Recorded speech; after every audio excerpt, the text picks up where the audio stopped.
welcome. This is Keg at the Treehouse with a view from above. Let me explain. So I'm going to try to explain the left and right brain thing here. And you need a couple of concepts. And this is going to be another Duplo explanation. There's a plethora of brain information out there, and I'm not going to have it all exactly correct, but enough for you to understand what I'm talking about when I talk about left and right brain. So the first thing I want you to know is that this is the top view of your brain. Now, I am not an artist. I do enjoy drawing, but this is just the brain, okay? And what we have here is, this is your face over here. This is the frontal cortex. The frontal cortex is where all of the decisions get made. That's where our executive function is. And the hippocampus, which is where our memory is all based in here, okay? And at the bottom is our little reptilian brain, which is sort of organized by the amygdala. My writing's so terrible. The amygdala is that part of our brain that first gets triggered when something happens. So when something new happens, or when something traumatic from the past is revisited, this is going to kick off our amygdala, and the amygdala is where our fight, flight, and freeze reaction happens. If we have the capacity to stay grounded or to take and shift that reaction to the side and travel through our memory up to the frontal cortex and make a decision about what to do, then it's probably going to be more of a response. But if we get stuck in the amygdala, we are going to do what we call a reaction, right? If we can think, we can respond. If we can't think, we react. And so that is kind of how the brain functions, right? This happens, we go through our memory and then we make a decision. Are we safe? Are we not safe? And just to talk about fight, flight, or freeze, this is a function. It is helpful to us. We know that if somebody's coming at us, we either need to fight them or we need to run from them, or in some cases, we need to just freeze, which is also a strategy, right? But if this is a new occurrence, or if it's a re-triggering of an old trauma, we can sometimes get stuck there. So now let's talk about right and left brain. Again, one of my wonderful drawings. Here is your left brain, and there is your amygdala, frontal cortex over here, and there's your brainstem. And here is your right brain, the amygdala, frontal cortex, and the brainstem.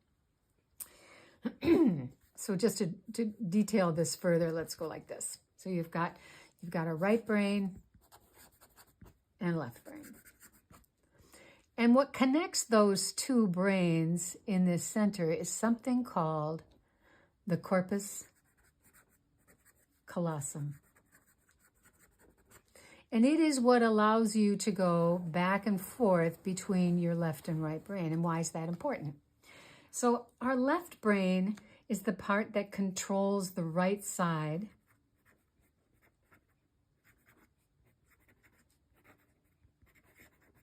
of our body. The right brain controls the left side of our body.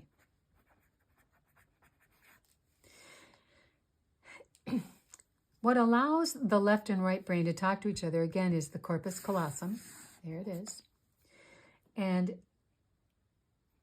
the right brain is where most of our creative powers reside.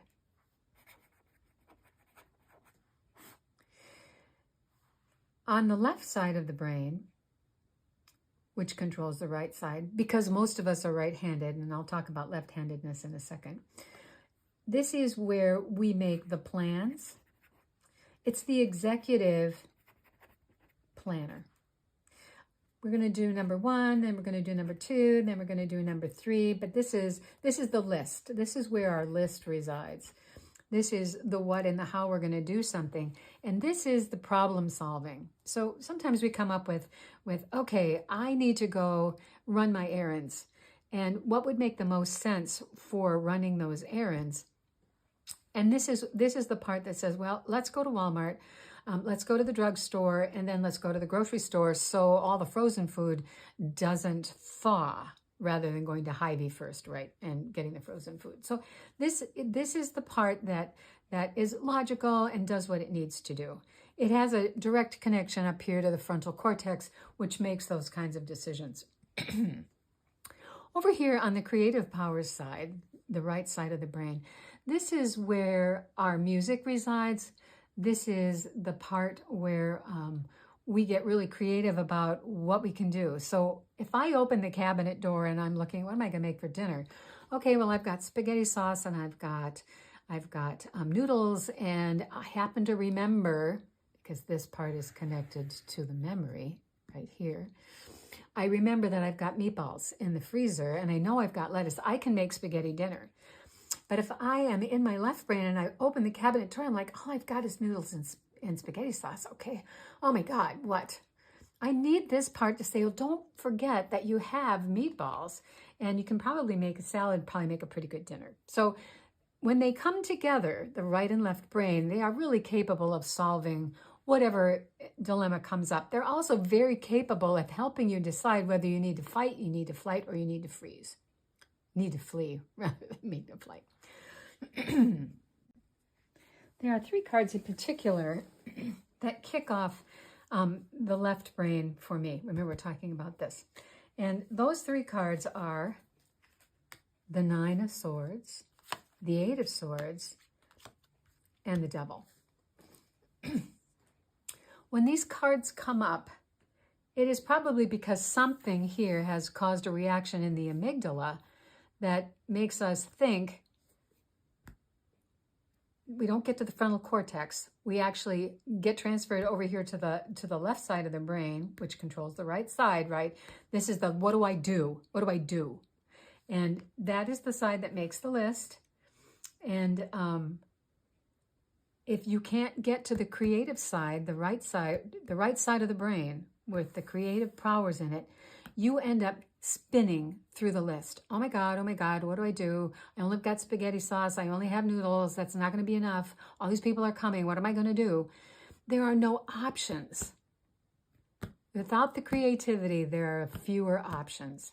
If we are able to get over to that creative part, we go, well, I've got time to get to the grocery store. I can ask people to bring a salad. I can problem solve. I can come up with some options for those actions. So when we look at these 3 cards, this is that middle of the night terror when you wake up and you've done something that maybe you wish you hadn't, or somebody said something that made you really upset, and we just keep ratcheting through those thoughts without being able to let it go. You're stuck in your left brain when that happens. And that is also true in this thinking, where we think we don't have any options. And we know that we've talked about this. She could turn around. She could go back up to the castle and ask for help. She could kick those swords down. She could take off the blindfold and shrug out of those binders and get some help. She could do that if she could just remember, there is the hippocampus, that she has options.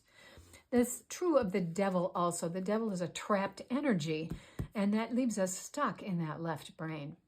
So the next question is, okay, Kag, what am I supposed to do if I'm stuck in my left brain? What we can do is to do something that will reconnect the left and right brain. So stay with me with this. This is our left brain, and this is our right brain. Here is the problem. This is the list, and this is the creative options. And they are bifurcated because of whatever it is that happened, whatever that trauma is.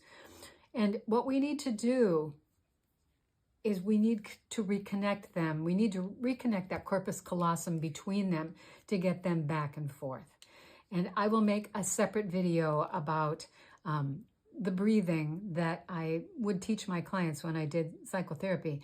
in order to reconnect the left and right brain so that you do have access to all the creative powers that reside on this side. So a note about left-handed people. The science says that just because you are left-handed doesn't mean that these are reversed. That still, your creative side still resides in your right brain, but because you are left-handed, you can drop down into this creative space with much more ease than those of us who happen to be right-handed. So that is the right-left brain. You can check the other Let Me Explain video for what I call Sweet 16 breathing or meditative breathing. And again, that's another thing that you can Google out there on on the internet. There's lots of different options for that. But by the act of doing some kind of calming breathing, we can reconnect left and right brain and get back to the business of making decisions from a responsive place as opposed to a reactive place. Okay, so that's what I have for left and right brain.